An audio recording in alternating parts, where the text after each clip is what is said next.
Life ఆధ్యాత్మిక channel ప్రేక్షకులకి స్వాగతం.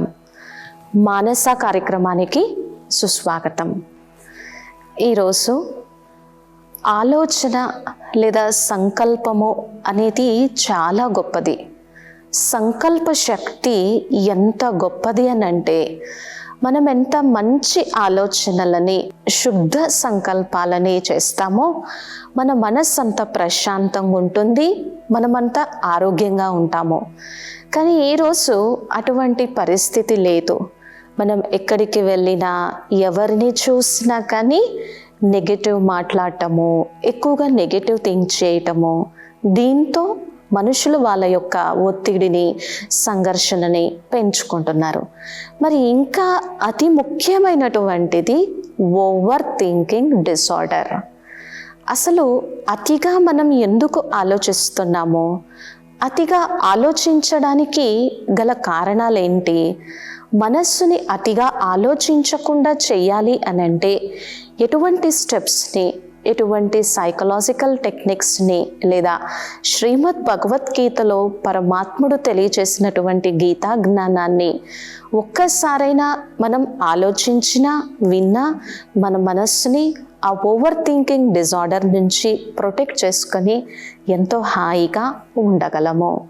ఎందుకంటే ఓవర్ థింకింగ్ బాగా ఎక్కువ ఆలోచించేసామనుకోండి, మన ఆలోచన సంకల్ప శక్తి వృధా అయిపోతుంది.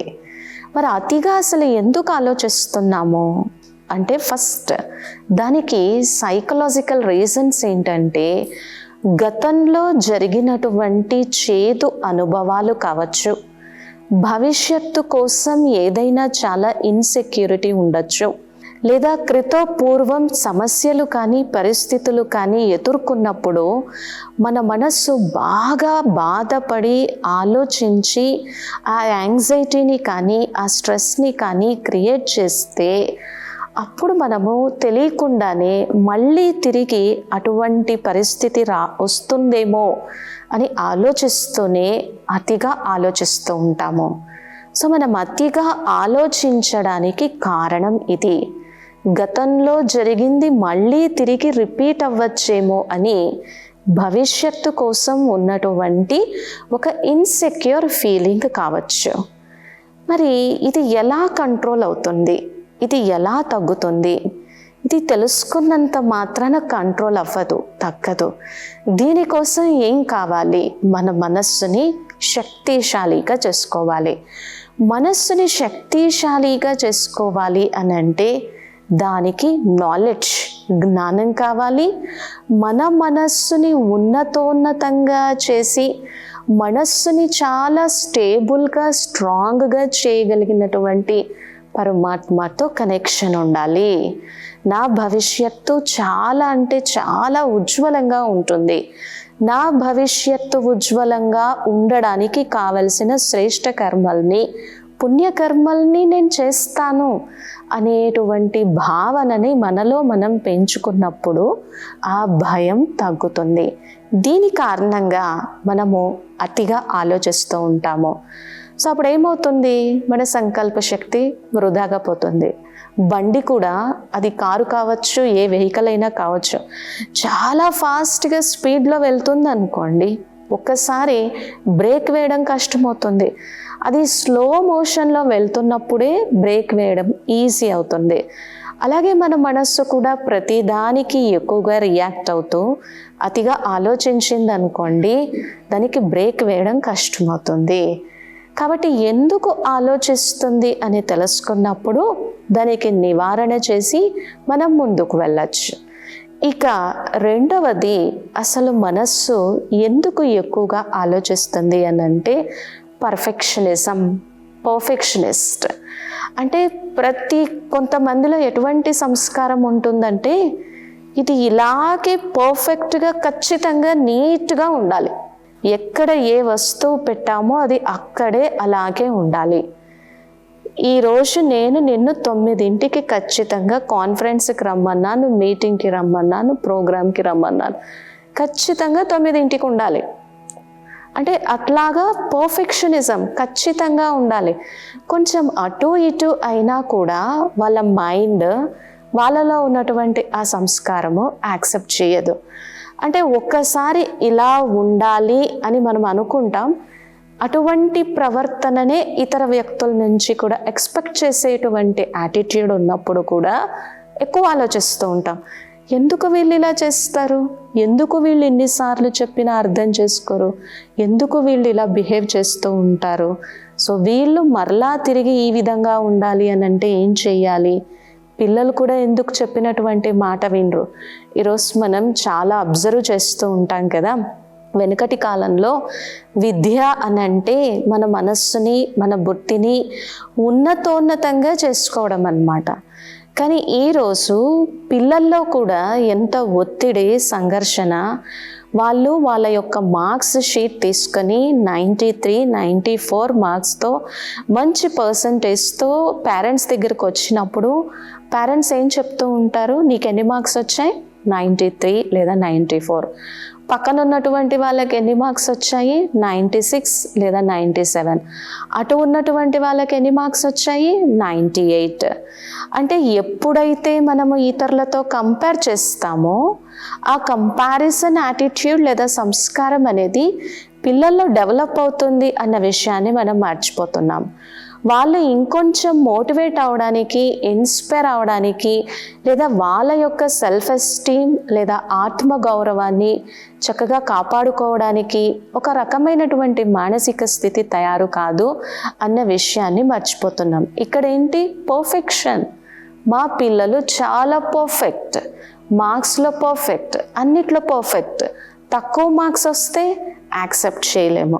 ఇలా యాక్సెప్ట్ చేయలేకపోవడం వలన ఏమవుతుంది, రెసిస్టెన్స్ పెరుగుతుంది, ఎవరు నా మాట వినడం లేదు అనేటువంటి భావన కలుగుతుంది. సో ఇది ఏమవుతుంది, చివరికి ఒత్తిడి, సంఘర్షణకు గురితీస్తుంది. అప్పుడు ఆటోమేటిక్గా ఏమవుతుంది, ఓవర్ థింకింగ్ డిసార్డర్ అనేది పెరుగుతుంది. ఇక్కడ మనం ఏం చేయాలి, మార్క్స్ ద్వారా కాదు పర్ఫెక్షన్, వస్తువుల ద్వారా కాదు పర్ఫెక్షన్, వ్యక్తి ముఖ్యం, వ్యక్తి యొక్క మైండ్ సెట్ ముఖ్యం. తను ఎందుకు లేటుగా వచ్చాడు, తను ఎందుకు ఇలా చేయలేకపోతున్నారు అని మనం కంపాషనేట్గా అర్థం చేసుకొని అర్థం చేయిస్తే వాళ్ళ మనస్సు ప్రశాంతంగా ఉంటుంది, మన మనస్సు ప్రశాంతంగా ఉండి ఈ ఓవర్ థింకింగ్ డిజార్డర్ నుంచి మనల్ని మనం ప్రొటెక్ట్ చేసుకోవచ్చు.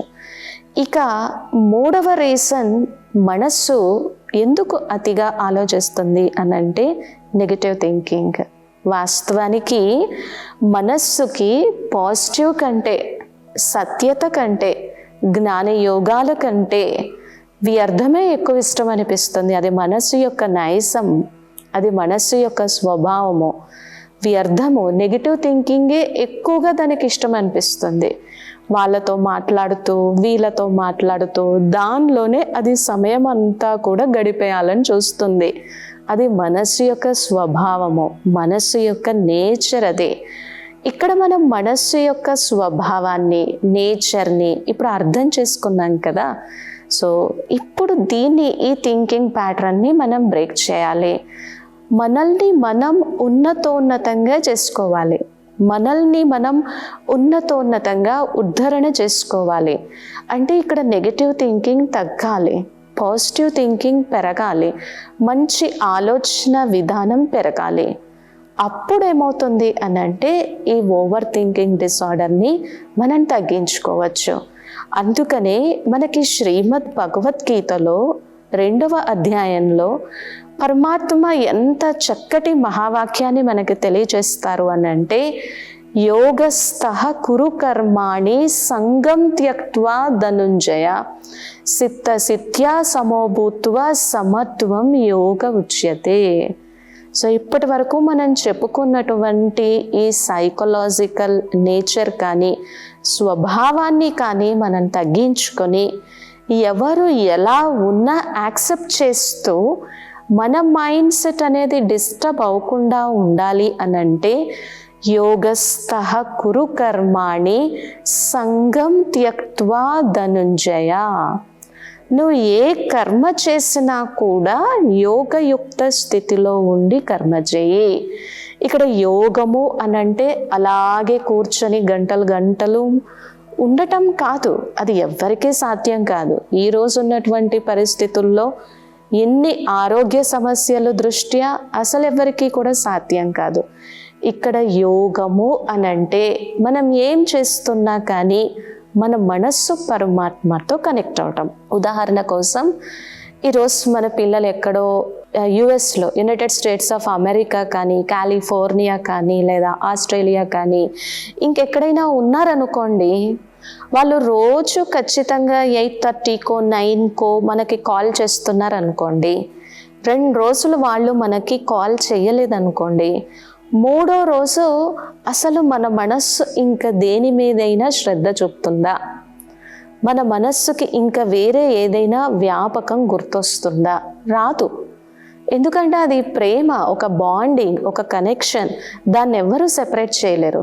అప్పుడు ఏమనిపిస్తుంది తల్లిదండ్రులకి? రోజు మా బిడ్డ నైట్ 8:30కి కాల్ చేస్తుంది, మాట్లాడుతుంది, అన్నీ ఎక్స్ప్లెయిన్ చేస్తుంది, 2 డేస్ నుంచి ఎందుకు చేయట్లేదు, మెసేజ్ చేసినా కూడా ఎందుకు రిప్లై లేదు. మన ఆలోచన అంతా దాంతోనే కనెక్ట్ అవుతుంది. ఎందుకంటే ప్రేమ, బాండింగ్, కనెక్షన్ కదా. అలాగే ఒక తల్లి బిడ్డని ఊయల్లో పడుకోబెట్టింది అనుకోండి, ఊయల్లో పడుకోబెట్టి నిద్రపుచ్చిన తర్వాత ఏం చేస్తుంది? ఇంట్లో పని అంతా చూసుకుంటూ ఉంటుంది. అన్ని పనులు చేయాలి కదా. ఏమైనా ఫోన్ కాల్స్ వస్తే అటెంప్ట్ చేయాలి, క్లీనింగ్ చేయాలి, ఫుడ్ కుక్ చేయాలి, అన్ని పనులు చేయాలి. కానీ మానసికంగా తల్లి యొక్క అటెన్షన్ కానీ, కనెక్షన్ కానీ బిడ్డ వైపు ఉంటుంది కదా. బిడ్డ ఏమాత్రం అరిచినా, ఏమాత్రం కేకలు పెట్టినా వెంటనే పరిగెడుతూ వస్తుంది. అంటే స్థూలంగా మనం అన్ని కర్మలు చేస్తున్నప్పటికీ మానసికంగా కనెక్షను బిడ్డతో ఉంటుంది. అలాగే ఈ కర్మక్షేత్రంలో, ఈ దేహంలో ఉంటూ అన్ని కర్మలు చేస్తున్నప్పటికీ కూడా మన మనస్సు ఆ ఈశ్వరునితో కనెక్ట్ అయి ఉందనుకోండి. ఈశ్వర తండ్రి, నీ కారణంగా కదా నేను ఇంత ఆనందంగా ఉన్నాను, ఇంత ఆరోగ్యంగా ఉన్నాను, ఇంత నా జీవితాన్ని సఫలం చేసుకుంటున్నాను అనేటువంటి ఒక చక్కటి భావన మనస్సులో ఉండటమే యోగస్థః. యోగస్థః కురు కర్మాణి సంగం త్యక్త్వా ధనుంజయ. దీనికి ఎన్నో చక్కని అర్థాలు చెప్పుకోవచ్చు. అయితే ఇక్కడ ఏంటంటే, మీరు ఏ కర్మ చేసినా ఆ తండ్రి స్మృతిలో ఉండి కర్మ చేయండి. మనం ఏం తీసుకొచ్చినా ఫస్ట్ మన ఇంట్లో మన పిల్లల కోసం గిఫ్ట్స్ తీసుకొచ్చినా, బంగారం తీసుకొచ్చిన, వస్తువులు తీసుకొచ్చిన, అది ముందు ఈశ్వరుని ముందు పెట్టి, ఈశ్వరుని యొక్క దృష్టిని దాని మీద పెట్టి, ఈశ్వరుడు ఇస్తున్నాడు కదా అనేటువంటి భావన కలిగి ఉండటము యోగస్థః కురు కర్మాణి. యోగయుక్త స్థితి ద్వారా కర్మలు చేయి. సంగం త్యక్త్వా ధనుంజయ. అప్పుడు అనవసరమైనటువంటి వ్యామోహాలు కానీ, ఆకర్షణలు కానీ, కర్తృత్వాభిమానము, నేను చేస్తున్నాను, ఇదంతా నాది అనేటువంటి భావనలు అన్నీ తగ్గడానికి చాలా అంటే చాలా అవకాశం ఉంటుంది. అది భగవంతుడు మనకు చెప్తున్నారు. అప్పుడు ఏమవుతుంది? సమత్వం యోగ ఉచ్యతే. అన్ని విషయాలను సమానంగా చూసేటువంటి స్థితి కలుగుతుంది. ఇది చెప్పినంత ఈజీ కాదు. అందుకనే అభ్యాసము. కొన్ని క్షణాల కోసమైనా మౌనం కానీ, ధ్యానం కానీ, ఏకాంతవాసిగా అయ్యేటువంటి అభ్యాసంతోనే ఇది సాధ్యమవుతుంది. సిత్యా సమోభూత్వా. ఏం జరిగినా సుఖ దుఃఖే సమీకృత్వ లాభాలాభో జయాజయో తతో యుద్ధాయ యుజ్యస్వ నైవం పాపం అవాప్యసి. అంటే అప్పుడు పరమాత్మ మనకి ఎటువంటి మనోస్థితిని ఇస్తాడు? ఆయనే ఇవ్వాలి. మన మనస్సుకంత శక్తి లేదు. సుఖంలో కానీ, దుఃఖంలో కానీ, జయంలో కానీ, అపజయంని కానీ సమానంగా చూసేటువంటి స్థితి కలుగుతుంది. సో ఈ సమానంగా చూసేటువంటి స్థితి కలిగింది అనుకోండి, దుఃఖం వచ్చినప్పుడు ఎక్కువగా కుంగిపోము, సుఖం వచ్చినప్పుడు నా అంతటి వాళ్ళు లేరు అని పొంగిపోము. రెండింటిలోనూ కూడా సమాన స్థితిని చూసేటువంటి ఆ శక్తిని, ఆ మనో దృక్పథాన్ని పరమాత్మనే మనకిస్తారు. సో ఎప్పుడైతే ఇటువంటి మైండ్ సెట్ని మనం అలవాటు చేసుకుంటామో అప్పుడు ఏమవుతుంది, ఈ ఓవర్ థింకింగ్ డిజార్డర్ అనేది తగ్గుతుంది. మనస్సు అనేక రకాల డైరెక్షన్స్లో ఎక్కువ ఆలోచించడం తగ్గుతుంది. ఎందుకంటే మనస్సు యొక్క స్వాభావిక సంస్కారము భయం. తనకి ఏదో ఒక భయం ఉంటూనే ఉంటుంది, ఏదో ఒక భయం వెంటాడుతూనే ఉంటుంది. ఆ భయం తొలగిపోవాలి అని అంటే ఈశ్వరుణ్ణి సమీపించాలి. ఈ రకంగా ఈ జ్ఞానాన్ని మనం బుద్ధిలో ధారణ చేయటం వలన మన ఓవర్ థింకింగ్ డిసార్డర్ అనేది తగ్గుతుంది, ప్రశాంతంగా ఉంటాం. లేకపోతే ఏం చేస్తాము, ఇంకా ఓవర్ థింకింగ్ డిసార్డర్ పెరగడానికి కారణం ఏంటి అని అంటే కంట్రోలింగ్ నేచర్. అందరూ మన కంట్రోల్లో ఉండాలి, అందరూ మనం చెప్పినట్టు వినాలి, కూర్చోమంటే కూర్చోవాలి, నుంచోమంటే నుంచోవాలి, చెప్పిన పని చేయాలి, అప్పుడే మన మీద ప్రేమ ఉన్నట్టు. ఏది తినమంటే అది తినాలి, ఏ ప్రొఫెషన్ చేయమంటే అది చేయాలి. కానీ ఈ రోజుల్లో అది జరగదు. ఇది బాగా అర్థం చేసుకోవాలి. మనం ఎవరిని కంట్రోల్ చేయలేము, ఎవ్వరూ మన కంట్రోల్లో ఉండరు కదా. సో ఈ కంట్రోలింగ్ నేచర్ వలన కూడా ఈ ఓవర్ థింకింగ్ డిజార్డర్ పెరుగుతుంది. ఎందుకంటే మనసులో ఎప్పుడూ కూడా ఏదో ఒక ఆలోచన, వాళ్ళని కంట్రోల్ చేయాలి, వీళ్ళని కంట్రోల్ చేయాలి, నేను బాస్ అయితే మొత్తం స్టాఫ్ని కంట్రోల్ చేయాలి, నేను CEO అయితే మొత్తం అందరినీ కంట్రోల్ చేయాలి, నేను ఒక పేరెంట్ అయితే అందరినీ కంట్రోల్ చేయాలి. ఈ విధంగా కంట్రోలింగ్ నేచర్, అందరూ నేను చెప్పినట్టు ఉండాలి. మనం ఎవరిని కంట్రోల్ చేయలేము. మన మీద మనకి సెల్ఫ్ కంట్రోల్ ఉండాలి తప్ప ఎవరిని కంట్రోల్ చేయలేము. ఇలా కంట్రోలింగ్ నేచర్ వలన కూడా మనలో ఎక్కువ ఆలోచిస్తూ ఉంటాం. ఎందుకు ఎవరు చెప్పినట్టు వినట్లేదు. ఇప్పుడు ఇన్ని సంవత్సరాల వరకు మా బిడ్డ మేము చెప్పినట్టే వినేవారు, మేము చెప్పినట్టే చేసేవారు. ఈ మధ్య ఏమైందో ఏంటో 2-3 సంవత్సరాల నుంచి మాకు అనుగుణంగా ఉండట్లేదు, మా మాట వినట్లేదు. వాళ్ళకి సర్టెన్ వయసు వచ్చిన తర్వాత వాళ్ళకంటూ వాళ్ళ జీవితం ప్రారంభమవుతుంది, మన కంట్రోల్లో ఉండరు. తల్లిదండ్రులుగా మనం వాళ్ళకి ఇవ్వాల్సింది ఏంటంటే మంచి ఆశీర్వాదాలు, శుభభావన, శుభకామన. వాళ్ళు ఇంకా మంచిగా వృద్ధిలోకి వెళ్ళాలి, ఉన్నతిలోకి వెళ్ళాలి, మంచి సంస్కారాలతో ప్రశాంతంగా ఉంటే అంతే చాలు అనేటువంటి మైండ్ సెట్ని మనం డెవలప్ చేసుకోకపోతే ఈ ఓవర్ థింకింగ్ డిసార్డర్ అనేది తగ్గదు. ఈ విధంగా కంట్రోలింగ్ నేచర్ వలన కూడా మనకి ఓవర్ థింకింగ్ డిసార్డర్ అనేది పెరుగుతుంది. మరి ఇలా మనస్సు అతిగా ఆలోచిస్తున్నప్పుడు ఏ టెక్నిక్స్తో మన మనస్సుని మనం కూల్ చేసుకోవాలి, కామ్ చేసుకోవాలి, రిలాక్స్ చేసుకోవాలి అని అంటే ఫస్ట్ బ్రీతింగ్. మనస్సుని కొంచెం సైలెన్స్ చేసి మన బ్రీతింగ్ మీద ఫోకస్ పెట్టి మనలో ఉన్న నెగిటివ్ ఎనర్జీని బయటకు పంపేసి పాజిటివ్ ఎనర్జీని మనం ఇన్హేల్ చేస్తే మన ఆలోచనల మీద మనకి కంట్రోల్ ఉంటుంది, మన ఆలోచనల మీద మనకి స్వాధీనత అనేది వస్తుంది. ఇంకా ఓవర్ థింకింగ్ డిసార్డర్ని తగ్గించుకోవటానికి ఏదైనా ఒక సమస్య కానీ ఒక పరిస్థితి కానీ వచ్చినప్పుడు కొన్నిసార్లు అవి మన కంట్రోల్లో ఉంటాయి, కొన్నిసార్లు అవి మన కంట్రోల్లో ఉండవు. అవి నెరవేరడానికి లేదా అవి పరిష్కారం అవడానికి కొంత సమయం పట్టచ్చు. కొంత సమయం పట్టడానికి మనకు కావలసినటువంటి ఆ సహనము మనలో డెవలప్ చేసుకోవాలి. అప్పుడు మన మైండ్ని మనం ఎలా ప్రశ్నించుకోవాలి అని అంటే, is it in my control? ఇప్పుడు ఇది నిజంగా నా కంట్రోల్లో ఉందా? నేను ఎక్కువగా ఆలోచించటం వలన పరిష్కారం అవుతుందా అని ఆలోచించాలి. సో ఇప్పుడు ఇది నా కంట్రోల్లో లేదు, అప్పుడు నేను ఎందుకు ఎక్కువ ఆలోచించాలి? ఇలా నా మైండ్కి నేను కాస్తో కూస్తో పాజిటివ్ సెల్ఫ్ టాక్ చెయ్యాలి, నా మైండ్కి కాస్తో కూస్తో ట్రైనింగ్ చెయ్యాలి, నా మనస్సుకి నేను సమయం ఇచ్చి కాస్తో కూస్తో మాట్లాడాలి. అలా మాట్లాడకపోతే ఈ ఓవర్ థింకింగ్ డిజార్డర్ నుంచి మనల్ని మనం ప్రొటెక్ట్ చేసుకోలేమన్నమాట. సో ఎందుకంటే ఎక్కువ ఆలోచించామనుకోండి, కొంచెం చిన్న పని చేయగానే అలిసిపోతాం, మన శక్తి అంతా సంకల్పంలోనే వృధా అయిపోతుంది కదా. అందుకే చూడండి, కొంతమంది ఎక్కువ పని చేస్తారు, తక్కువ ఆలోచిస్తారు, అలసట అనేది ఉండదు. కొంతమంది 2-3 పనులు చేయగానే అలిసిపోతూ ఉంటారు. ఎందుకంటే అది మనస్సు లోపల ఎక్కువ ఆలోచిస్తుంది. మన మీద మనకి కంట్రోలింగ్ పవర్ కానీ రూలింగ్ పవర్ కానీ లేదు. సో ఇప్పుడు ఏం చేయాలి? ఓవర్ థింకింగ్ డిజార్డర్ని మనం తగ్గించుకొని మన మనస్సు అతిగా ఆలోచించకుండా ఉండాలి అని అంటే చివరిగా మన మనస్సులో ఉన్నటువంటి బరువు అనండి, మన మనస్సులో ఉన్నటువంటి బాధ్యత అనండి, మన మనస్సులో ఉన్నటువంటి నెగిటివిటీ అనండి, మన మనస్సులో ఉన్నటువంటి బాధ, భయము, చింత అనండి, అది ఎవరికి ఇవ్వాలి? ఎవరున్నారు తీసుకోవడానికి?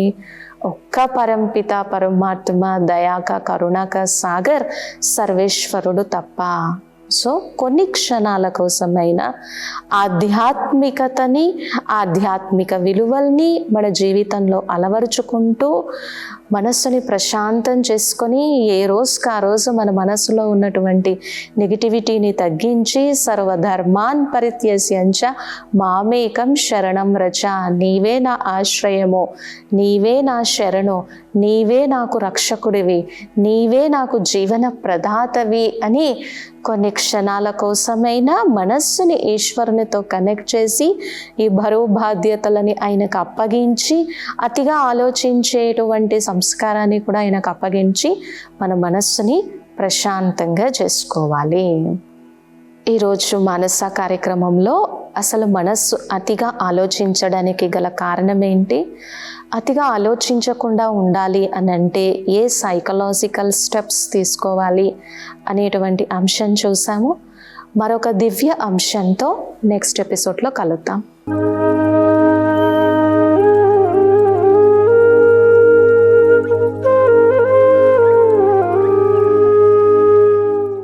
ఈ కార్యక్రమాన్ని తిరిగి చూడాలనుకుంటే www.youtube.com/ETV Life Spiritual లో చూడవచ్చు.